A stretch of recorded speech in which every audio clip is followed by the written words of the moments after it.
Divyanshu, first of all, congratulations that you have scored 83 marks in financial reporting. And Yes, sir. अच्छा, इस video में lot of students will be उनके बहुत सारे doubts होते हैं, तो मेरे पास काफ़ी सारे स्टूडेंट्स के डाउट्स की मैंने एक समरी बनाई हुई है, तो I will be asking you Yes, some yes, yes, questions. yes. तो मुझे सबके बिल्कुल जेन्युइन आंसर्स देना, ठीक है। बिल्कुल सर। फर्स्ट चीज़, तुमने जो एफ आर सब्जेक्ट जो करा था, कितने टाइम में तुमने ये सब्जेक्ट क्लियर किया? सर इट्स लाइक मैंने जून में काफी लाइट प्रिपरेशन स्टार्ट करा था। It's like a bell. June में मैंने काफी लाइट ओके प्रिपरेशन स्टार्ट करा। जुलाई में it was at the peak, mid July and July end, and then in the okay August month I was like chill out because I had covered all the syllabus and revision part as well. Okay, so that means within approximate 3 months you have completed the subject and you have scored Yeah. this much marks. Okay, so which book you followed, Kaplan or BPP? My prime book was Kaplan, and then when I was covered with my syllabus for the revision BPP. So revision as in like exam kit questions. Yeah, nahi, my strategy was actually like I did the exam kit with the state text only. Like I did one chapter and then the exam kit. Okay, Then in the revision round, I did the entire Kaplan state text, Kaplan exam kit in one go. okay. And after that, I took the BPP So for section A and BPP B question. study text or just exam kit? Just exam kit, state text. So basically you did Kaplan study text, Kaplan Yes, exam kit, and for the revision you did BPP exam kit. yes, for section A and B questions. Okay okay okay, that's good, ठीक है। सो F R में तुम्हें जो तुम्हारे इतने अच्छे marks आए हैं, तो what do you think Yes. जो एग्जाम आता है, एग्जाम में जो क्वेश्चंस आते हैं, क्वेश्चंस का लेवल क्या होता है? कि जो हमने कप्लान सर एग्जाम किट में पढ़े हैं या बीपीपी एग्जाम किट में पढ़े हैं, तो क्वेश्चन जो उसमें आता है उनका लेवल क्या होता है? So it's like if we will count it at a scale of 100, तो ना ही वो पहले 10 क्वेश्चंस आएंगे, ना ही लास्ट के 90 to 100 वाले क्वेश्चंस आएंगे. It will be somewhat between 50 to 60 range difficulty level. अच्छा, तो कप्लान में अगर तुम्हारा डिफिकल्टी लेवल, कप्लान में क्या डिफिकल्टी लेवल हुआ फिर? For the first time when आप चैप्टर्स के साथ करोगे एग्जाम किट, तब वो डिफिकल्ट होगा, आपको देख देख के करना पड़ेगा सॉल्यूशन से. और जहाँ सेकंड टाइम करोगे तो it will be easier. Okay, ठीक है ठीक है। और right now what you are doing as in like के तुमने F1 F2 F3 करा था या एग्जेम्प्टेड था, या what was the scenario? Starting में मेरे सारे पेपर्स कॉलेज के थ्रू एग्जेम्प्टेड थे फर्स्ट 6, तो F7 मेरा फर्स्ट एग्जाम था. Okay, so you are doing integrated course. Integrated course BCom with ACC. BCom with ACC. I think 4 years or 3 years. No, it's a 3 years course from SCAC Pune. Okay, okay, good, good, good. ठीक है, तो this was your first paper. Yes, sir. चलो, that's good. और उसके बाद जो उसमें एक चीज, जो चैप्टर्स में जितने भी क्वेश्चंस होते हैं, ठीक है, हमारे जो तुम्हारे एग्जाम में क्वेश्चंस आते हैं, कि तुम्हें क्या Yes, लगता sir. है कि कौन से चैप्टर्स ऐसे हैं जिन पे बच्चों को ज्यादा फोकस करना चाहिए, या कौन से चैप्टर्स ऐसे हैं जिन पे फोकस कम करो तब भी चलेगा? तो तुम्हारे according what do you feel के जो तुम्हारा पेपर आया था उसमें किस टाइप के क्वेश्चंस डिस्ट्रीब्यूट हो रखे थे चैप्टर्स में से? सर आई विल से कि इंटरप्रिटेशन तो एक डायरेक्ट क्वेश्चन है ही, तो उसके लिए तो सिंपल स्ट्रेटेजी होनी चाहिए कि just read the answers in the exam kit. उसके बाद जो सेकंड है हमारा 20 मार्कर, दैट सिंगल एंटिटी और कंसोलिडेशन, वो भी काफी इंपॉर्टेंट चैप्टर्स हैं दोनों. उसके बाद अगर हम आगे आ जाते हैं तो सारे चैप्टर मोस्टली इंपॉर्टेंट है. I think the theory part 6th 7th and 8th they are word कम लेसर. ओके, थ्योरी के लिए। Yes yes. Okay, so basically you are saying कि सारे चैप्टर्स में से क्वेश्चन कहीं से भी आ सकता है, सबको बस यस पूरी सर. प्रिपरेशन करनी है, कोई चैप्टर छोड़ के नहीं जाना अगर हाँ, तुम्हारा कोई चैप्टर टारगेट ही। हाँ, छोड़ने का उसमें है ही नहीं, मतलब. ठीक है ठीक है ठीक है। और उसके बाद तुमने स्टडी टेक्स्ट हो गया, एग्जाम किट हो गया, एंड तुमने कितना टाइम स्टडी को लगाया? तुमने मतलब दिन में कितने घंटे पढ़ते थे? सो मतलब ऐसे कोई फिक्स्ड आवर्स नहीं थे. मतलब कि जैसे मैंने बताया जुलाई में मेरा पीक पे था स्टडी, तो उस टाइम पे 3 आवर्स. एंड अगस्त मेरे को लगता नहीं है ज्यादा मैंने अगस्त में करा during the exam days.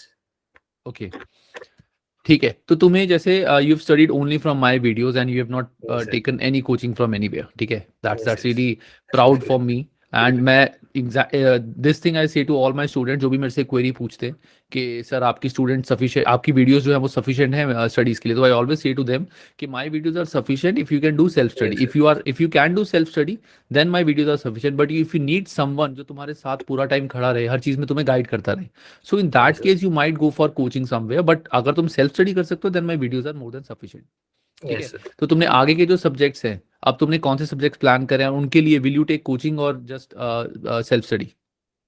Sir अभी तक तो मैंने यही सोचा कि सेल्फ स्टडी ही जाएगा मेरा मोस्टली, जितना like until that professional level exams, last 4. Audit and FM, I will go by your videos only as you are uploading them. So yeah, and I will be auditing की giving them in the March.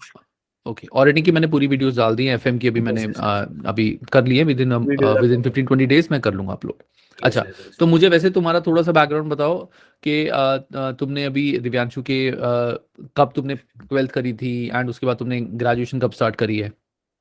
So 12th मेरा जो था वो वही online वाला batch था, तो without exam वाला बैच था. So after that I got admission in ACC Pune, Symbiosis College of Arts and Commerce. So मेरा 3 year का integrated BCom with ACC course है, एंड वो स्टार्ट हुआ था मेरा 2021 में, 2024 तक वो चलेगा 3 year कोर्स. ओके, सो तुम वैसे कहाँ, from where do you belong? Ludhiana, Punjab. अच्छा, लुधियाना से हो तुम? हाँ जी, हाँ जी. Okay, and just because of this ACC BCom integrated you are Yes, yes, shifted to yes, Pune? yes. Okay okay okay, that's good. So कोई टिप्स वगैरह तुम अगर स्टूडेंट्स को देना चाहते हो एफआर सब्जेक्ट के लिए, कि अगर वो 83, अगर जैसे तुम्हें लगता है कि तुम और स्कोर कर सकते थे, कुछ कमियां रह गई हैं तुम्हारी, तो what do you think you can say to the other students, ताकि इफ दे आर प्लानिंग कि वो 85-90 प्लस स्कोर कर सकते हैं, करना चाहते हैं, तो how they can go for it? Sir I think मेरा जो लो एरिया था वो था मेनली थ्योरी, बिकॉज थ्योरी मैंने इतना फोकस नहीं किया था 6th 7th एंड 8th. तो अगर उस पर भी फोकस करेंगे तो जो मेरे थ्योरी में मार्क्स कटे हैं एमसीक्यूज में, वो उनके आ सकते हैं. And additionally I think interpretation is the area जहाँ पे you can practice more. Interpretation plus consolidation, ये जो चैप्टर्स हैं ये तो सेक्शन सी के लिए इंपॉर्टेंट है ही है, consolidation of financial Theory statement, part was consolidation. like I was well lenient with the theory 6th 7th and 8th, so students should focus on that also. Okay, 6-7 in chapters पे focus करना चाहिए, उनको छोड़ना Yes. नहीं है, ठीक है। Yes. और बाकी कोई और टिप के पूरा टाइम पढ़ो या कुछ और भी करो, या डू यू थिंक नहीं, कि दो पूरा सब्जेक्ट टाइम साथ साथ, डू यू थिंक कि दो दो सब्जेक्ट. सब्जेक्ट साथ साथ पढ़ना ठीक है? कि जैसे बहुत बच्चे इनका ये डाउट होता है कि क्या हमें एक ही सब्जेक्ट पूरा टाइम पढ़ना चाहिए या we can take 2 subject, so what do you think कि Yes. जैसे यू आर प्लानिंग फॉरवर्ड, क्या तुम 2 सब्जेक्ट्स करोगे या तुम्हें एक ही सब्जेक्ट करना है? So what I think is if you are taking a miss attempt, then you can plan giving 2 subjects after a gap of 6 months. Like currently I'm planning to give audit and FM in March. So Okay. I will be preparing audit till December, and until then I will be covered up with the audit syllabus. Then after that I can keep audit as a just exam kit and practice, and FM for the full grow. अच्छा, So full audit full and FM, practice के that लिए। way I can give together. Okay, so एक चीज और दिव्यांशु, जब तुमने exam दिया था F7 का, तो डिड यू सॉल्व जो भी कैलकुलेशंस होती हैं, वो कैलकुलेशंस तुमने कैलकुलेटर पे सॉल्व की थी या स्प्रेडशीट पे सॉल्व की थी? और जो तुम्हारा बड़ा क्वेश्चन था कंसोलिडेशन का, Yes, वो yes, तुमने स्प्रेडशीट में डायरेक्टली, मतलब कॉपी में लिख के then you copy that in spreadsheet, और तुमने स्प्रेडशीट में डायरेक्टली क्वेश्चन को सॉल्व किया था? जो कंसोलिडेशन का क्वेश्चन है वो मैंने डायरेक्ट ही एक्सेल में सॉल्व किया था, क्योंकि मेरी प्रैक्टिस बन गई थी उसमें okay, while doing the questions and all. Starting में होता है कि आपको कॉपी पे करके फिर एक्सेल पे करना पड़ेगा, but by the time you are giving the exam आपका हाथ बैठ जाएगा उस पे. और Okay. जो एमसीक्यू क्वेश्चंस है वो तो आपको सॉल्व ही पेन एंड पेपर पे करने हैं. उसका तो उसके लिए तो स्क्रैच पैड होता है, उसका बेनिफिशियल नहीं है इतना लेवल से. ओके, तो उसमें कैलकुलेटर तो अलाउड होता ही है तुम्हें, आई थिंक एग्जाम में, हाँ, कैलकुलेटर है ना? अलाउड होता है. तो कैलकुलेटर यूज करना है वहां पे, उन क्वेश्चन में स्प्रेडशीट का ज्यादा यूज नहीं है। उन क्वेश्चन में स्प्रेडशीट अलाउड ही नहीं है, क्योंकि स्प्रेडशीट गिवन ही लास्ट क्वेश्चन के साथ होती है कंसोलिडेशन. तो spreadsheet you can't even use for the MCQ questions. नहीं, तो एग्जाम में तुम don't you have any option कि तुम अपनी जो विंडो है उसको मिनिमाइज करके स्प्रेडशीट ओपन कर नहीं, सको? नहीं, नहीं.